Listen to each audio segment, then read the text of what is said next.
How you doing? Welcome to Music Industry City's Tuesday Talkies, where we discuss what's going on in the world of music business. I'm Peter Schwing, and joining me today are my fellow co-hosts Sam Tall, Aisha Adamo, Stephanie Carlin, and the Duke. If there's something you'd like to chime in about, let us hear your thoughts in the comments below. Well, let's see what happened in the music video world. So Facebook, they have officially launched music videos in the US, and I'm going to talk about how that's working out. YouTube removed videos in Denmark over songwriter royalty fallout. Spotify CEO Daniel Ek says working musicians may no longer be able to release music only once every 3 to 4 years. How can you navigate through the hazard thought patterns and maintain a healthy mindset, and how to throw out that old paradigm and embrace the new one? So let's get to it. All right. So on Friday, Tamara Hervnek and Vijay Raji of Facebook posted, "Today we're adding a new way for people to come together around music by bringing official music videos to Facebook in the US. Starting this weekend, you'll be able to discover, watch, and share music videos from today's top artists to up-and-coming bands and classics across various music genres on Facebook." Let's see, Facebook is now taking on YouTube, and to discuss how that's going, Sam Tall. Sam, how you doing? I'm good, Peter. How are you? Good. So, hey, one quick thing. You'll be getting yours in the mail. Music Industry City mugs. I usually have a coffee with me on the show, so I need one so I can start to sport it in the shot. 15 ounces. 15 ounces. That should be enough. But by the end of this, I'm going to be like speed reading everything. Right, exactly. So big weekend for videos. I'm just going to let you get right into this. Yeah, so this is what's really interesting. There's a couple of like simultaneous events that are occurring in the world of video as it pertains to music. Firstly is the Facebook thing. I think it's a big motion, but it's a little confusing about how it's playing out. And the reason I say that is because I'm an avid Facebook user. I run a Facebook group that has a lot of music industry people in it. And I don't know anybody personally who got notified about where the videos are showing up or how to engage with them. I saw some stuff about like it's really underperforming in its first weekend. I'm not sure that music videos are the play that Facebook is promoting it as. But I mean, basically, I don't think that they're creating music videos as a destination, but really kind of treating it as more in the Facebook watch space, something to beef it up. Obviously with YouTube, it's, if I have my numbers right, it's like 5% of content is music videos, but 25% of watch time is music watching. And so obviously it's an important category, but I also think it's just a matter of deeper relationships for Facebook to have with the music companies. And it's less about the videos and more about what the videos represent in a licensing sense and how that kind of gets them further afield. So all that to say, watch and see what happens. But I don't think videos are the be all end all there. It's just, it happens to be super coincidental that the same time that happens, YouTube loses the rights for music videos in Denmark. And I'm freezing up. Is this still good? You're still okay, cool. Still good. Yeah. Cool. The thing with Denmark is it's a small market as far as YouTube is concerned, but they have easy sway with other European countries. It's a pretty significant, if not primary, country for the majors. Germany and England come first, obviously, and then Denmark is up there in a suite of other sort of things, especially when it comes to talking about Nordic countries as a collective. So Google obviously has a turbulent history with the EU and privacy and rights and all kinds of stuff, and so the sentiment's pretty negative. The blowback is immediate. With the Denmark stuff, it's a nuanced conversation because technically, some reads of the situation are that other PROs can license internationally to fill that gap. But practically, they won't. And that's to do with collective and reciprocal agreements that exist. And so if, for example, BMI, who have done international licensing in foreign offices and inroads in other territories that are non-US, they could go in theoretically and grant YouTube those rights only for the works where they have exclusive first, party dominion and not a reciprocal right.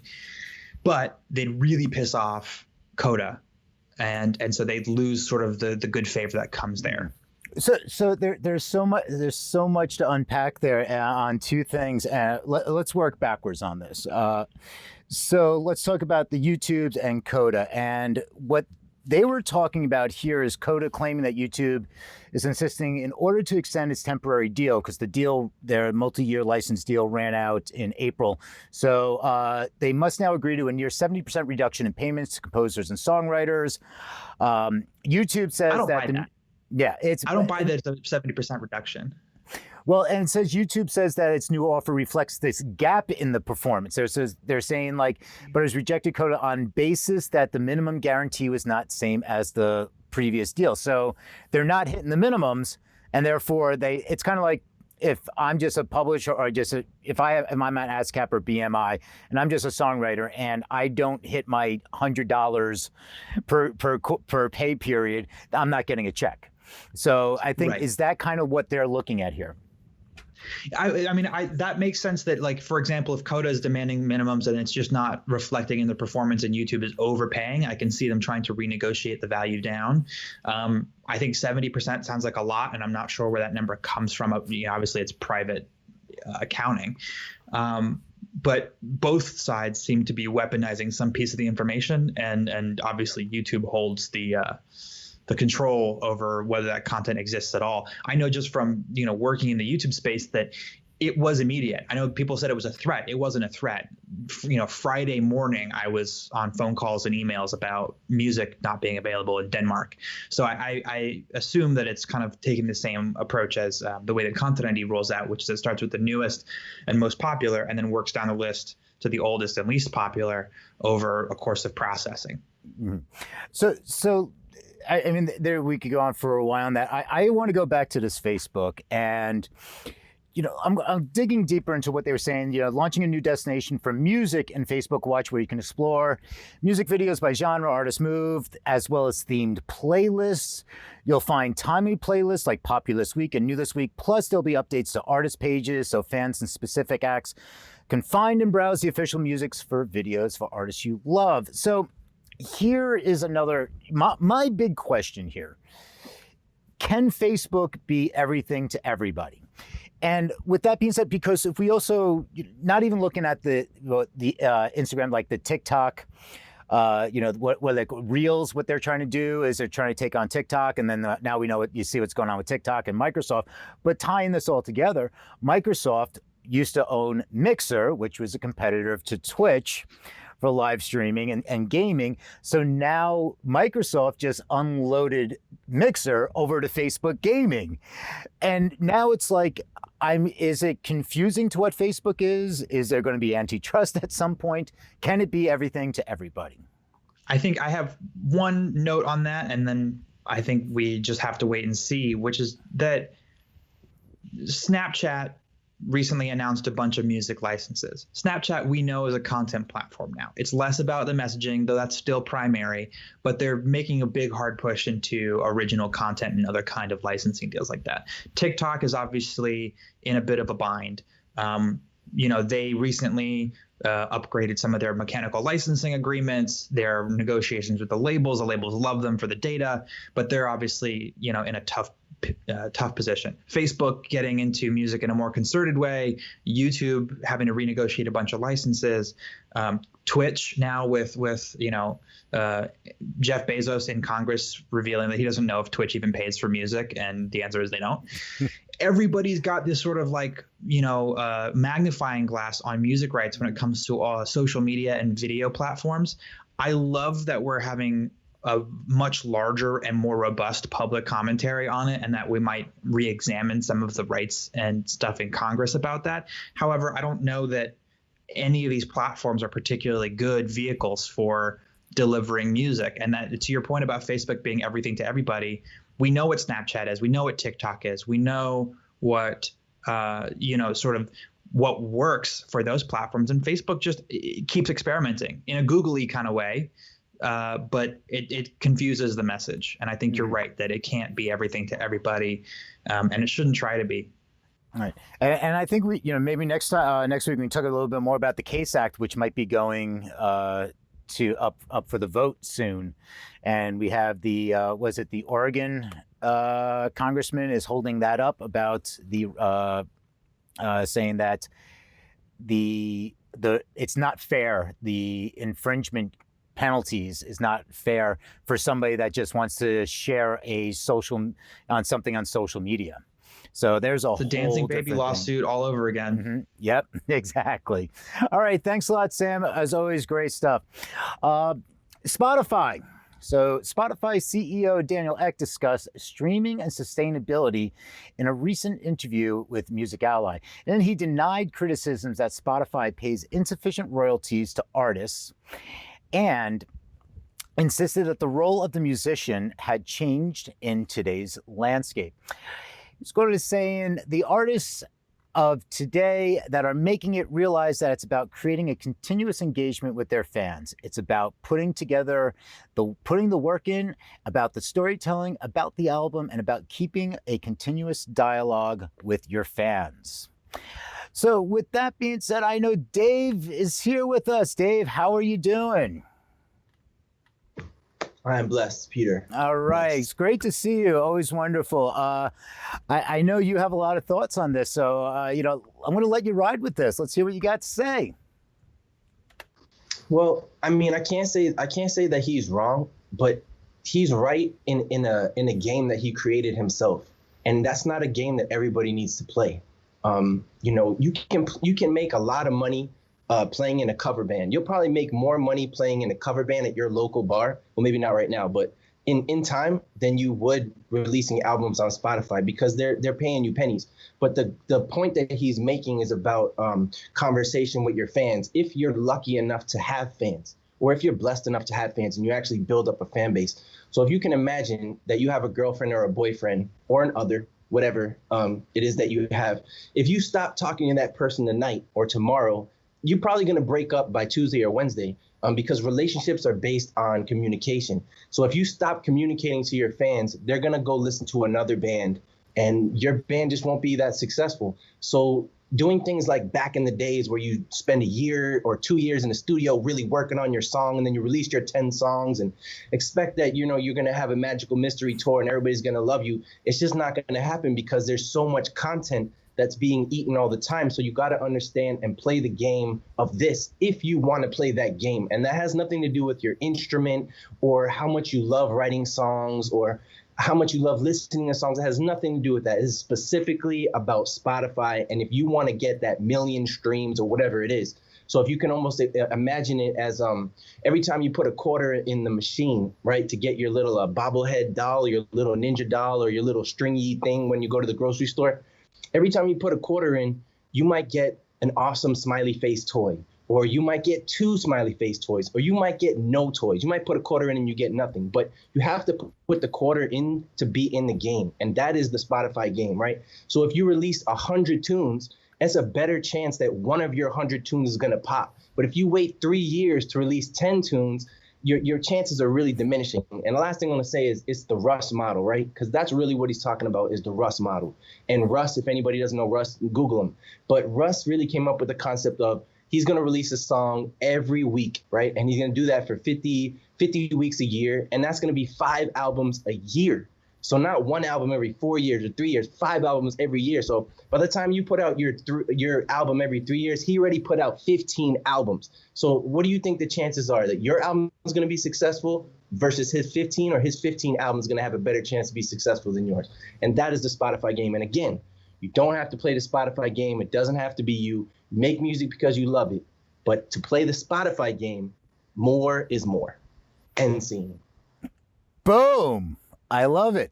There was one. He also had this quote, and I agree with you. It's he built the sandbox to allow people to play in. It's like, and that's his thing. He said, I feel really that the ones that aren't doing well in streaming are predominantly people who want to release music the way it used to be released. And he's telling you, He's saying, this is what I built, this is what we're doing, and this is what you want to, you should be doing on this platform. There are other options. And what happens is I feel people don't want to hear somebody telling them something they don't want to hear. That's pretty much what it comes down to. People don't want to hear from him because they looking at this guy, this Spotify model, as something that pays pennies. So if you know that your music has been devalued so much, why are you going to listen to the guy that devalued your music? And I think that's why people find the anger in that perspective. Yeah, I mean, it's there's a lot. There's going to be detractors. There's going to be people pro, against, and I just think that it's done a lot. He's done a lot of great for the music industry, and we could go in go line by line about the different things and how much you get paid for a stream, and people still comparing it to radio play, and that it's like, oh, I got a stream and it was listened to 1 million times and this is how much I got paid. But if I was on the radio and I wrote the song, I got paid this. It's like it's apples and oranges, and that's what people get caught up in. So thanks, Dave. I love it, and always great. So let's talk about distractions. And there are a lot of distractions right now going on, and potentially hazardous thought patterns going on in the world right now. So how can you navigate through all that and maintain a healthy mindset? Here to talk about how to put a velvet rope around your mindset is Aisha Adamo. So tell us about this velvet rope. I love the velvet rope, right on. In a certain way. So here's what's up. The democratization of the internet. It's the best of times. It's the worst of times. It's both good and bad. On the one hand, it's allowed certain voices that might not have been able to be heard previously because of location or accessibility to have that opportunity to be heard and to be seen. But on the other hand, it's given this soapbox to anyone with any crazy ass idea at all. Oh, am I allowed to say that? Oops. Yeah. You're good. Go crazy. Go for it. Let it ride. Let it rip. Just go. So it runs the gambit from, your Twitter political pundits who are probably surviving off of Hot Pockets in their parents' basement, to these wayward intellectuals who are really on the fringe, to just those annoying Facebook friends that I know we all have who just make us cringe with their posts. What's more is that during this time, during the quarantine, we're at home, we're on the internet more, we're working on computers all day because we're working from home. It creates this thing where you can't avoid a lot of those voices, and they become much louder and more annoying in your head. And the urge to combat them in your head becomes even more prevalent. So whether you're a creative artist or not, all of this noise distracts us from what we came to the planet to do, what we've got on our agenda to really put forth in the world. And that's why I think it's really important that we find a way to quiet those outer wayward voices and just get focused on what we have to bring to the table. So that's where I came up with putting a velvet rope around your mindset. There's so much riffraff out there that we need to start enforcing a stricter door policy. As I've mentioned in previous episodes, it's really important to limit your time on social media. But today, what I really want to talk about is when those ideas have already gotten in there, when you've seen that post that you just can't unsee, or when you listen to that podcast and they say something that just makes you facepalm. At that point, you have to just take a pause and say, okay, this thing is starting to kick around in my head and it's not going away. Let's recognize that there's a visitor on the premises that maybe shouldn't be there, an uninvited guest. The next step is check that guest list. Does this idea kicking around your head do anything for you? Does combating this idea and getting all worked up about the idea give you some creative mojo, or does it motivate you in some way? If it doesn't, then we need to move on to step 3. And step 3, I'm taking it back to the old school. I'm taking it back to 1992, the techno classic, The Bouncer by Kicks Like a Mule, which offers this wonderful wisdom of, oh, you're not on the list, you're not getting in, not tonight. So, you just need to take those voices in your head that are getting ready to combat these outside ideas and be like, not tonight. Like, bye now. Bye, Felicia. Because you gotta keep the door policy around your mindset, keep it clean in there so you can focus on what you came to do. If you don't like their attitude, if you don't like their shoes, do the bouncer thing. Kick them out. Bounce those ideas out of there and get your work done, because that's what you came to do. And that's my thing for this week. I love it. I love it. And that reminds me of the Alan T. The Door, that house track. And it's the doorman. He's like, you to the left, you to the right. No, honey, you're not getting in here, but fierceness is always welcome. Yes. Fierceness is always welcome. The good Right kind. on. Fantastic. Thank you so much, Aisha. And Thank you, so Peter. let's talk about moving into the next direction with the mindset, is the old paradigm versus the new paradigm, which is marked for many of us as a COVID world. It's a new era and you gotta adapt. To discuss the ways being an artist that are no longer sustainable in this new world, Stephanie Carlin. Stephanie, hey, how's everything? Hey there. I am great. How are you, Peter? Fantastic. So, the whole old paradigm, the old way of doing things, and I think there's a kind of a theme here, because when Daniel, we were talking about with the Duke about Spotify and saying it's like, this is the old way of doing things, you got to change because this is what's happening, and you have to adapt. Yeah, I'd really like to tie in to what Dave and Aisha talked about, because I am really, really thrilled to be part of this new paradigm, to be a part of, it's really a totally uncharted world. And I believe COVID marks this shift in our physical world. And I believe this shift has been coming for years. And I love watching this old stuff get decimated and be part of the generation that does the difficult work of transitioning into a better America, a better music industry, a better world for all. And Alanis Morissette has a new song, and it's called Such Pretty Forks in the Road. And I love the title. I couldn't agree more. That's where we are. And last week, Alanis hopped on a public Zoom interview with Liz Phair in the LA Times. And I just want to say, I'm self-conscious to even mention these two icons because I know what's been ingrained in me about them. I have fallen into the trap of being so annoyed by Alanis Morissette without any reason other than the opinions of others said for me to be annoyed. People hate her. And I realized I don't even know why they hate her. Is it that she was strong in a time where it was just more popular to be fuckable? I mean, I just remember rolling my eyes every time I heard her name when I was an emerging songwriter. I just did not want to be pigeonholed into being like Alanis. And I really have no idea why, looking back. All I know is I was told over and over again, that's not the type of songwriter you want to be. And I see now that we're taught to hate certain women, especially in this industry, and we just don't know why. Now, this one's not in the music industry, but it's similar to Monica Lewinsky. What does that name conjure up to you? For most, it's the blue dress. But it's not that she's a massive anti-bullying advocate. That is not what gets covered in the news. It's not what she's known for, her humanitarian work. And this is what Liz and Alanis talked about on their Zoom call as part of the old paradigm, which, by the way, I don't get why any artist will miss this unless you benefited from it. And I want to share a quote from it. Alanis called it out. She said, quote, "Back then, it was a very guy-centric time. Labels, musicians, they didn't know what to do with me. If they couldn't screw me, they would ignore me. It was like I was an alien. I was going to sleep with them or I wasn't going to exist." And she continued. She said, "There were exceptions, of course, but that was pretty much how it was. A lot of men in the 90s would say to me, 'Oh, I love women. Women are amazing.' And then I'm like, no, you like to fuck women. That's not the same thing." End quote. And then Liz went on to talk about how as a woman, you were either tokenized or masculinized in the music industry.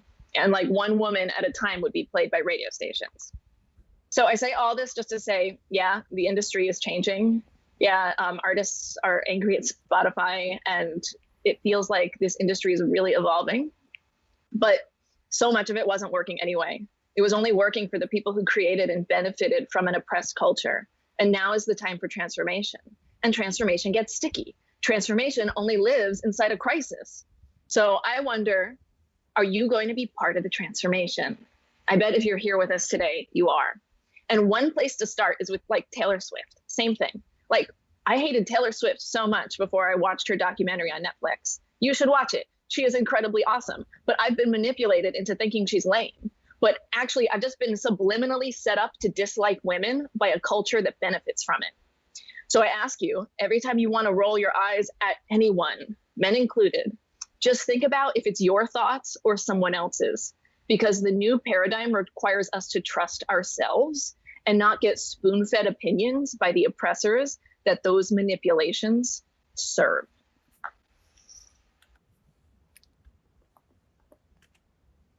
Boom.